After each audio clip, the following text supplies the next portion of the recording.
Дин галиме Али Вячеслав Полосинның яңа китабы «Жир оҗмагын эзләү юлында сәяси ислам» дип атала.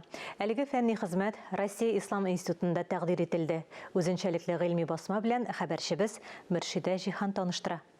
Бисмиллахир-рахманир-рахим. Ассаламу алейкум ва рахматуллахи ва баракатуху. Фәнни монография «Сәяси ислам» кебек иҗтимагый дини күренешкә багышланган басма. Рецензенты Рафик Мөхәммәтшин билгеләп үтүенчә, әлеге китап ислам ва сәясәтнең үзара бәйләнеше турындагы бик күп сорауларга җавап бирә. Чыннан да менә сәясәт, ислам һәм сәясәт проблемасы бик катлаулы. Инде ул проблема бу генә чыккан проблема түгел. Инде безнең пәйгамбәрбез Мөхәммәд галәйһиссәлам үлгәннән соң ул проблема чыга. Дәүләт ул сәяси оешмамы, дәүләт ул дини оешмамы дигән проблема инде гасырлар буе дәвам иткән.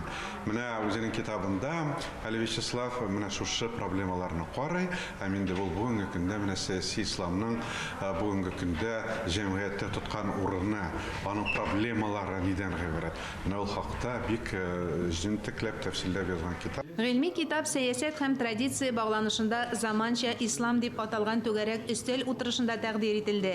Анда Татарстан галимнәреннән тыш башка төрки республикаларының да фән эшлеклеләре катнашты. Түгәрәк өстәлдә катнашучылар фикеренчә, фәнни басма бүгенге вазгыятьтә аеруча тансык хезмәт. Мәгълүм булганча, аның авторы Али Вячеслав Полосин 1999 елда ислам динен кабул иткән Россия күләм дин белгече. Аның яңа хезмәте теологлар, ислам һәм гомумән дин белгечләре өчен аеруча бай чыганак. Мөршидә Җихан, Дамир Мөхәммәтханов, Татарстан яңалыклары.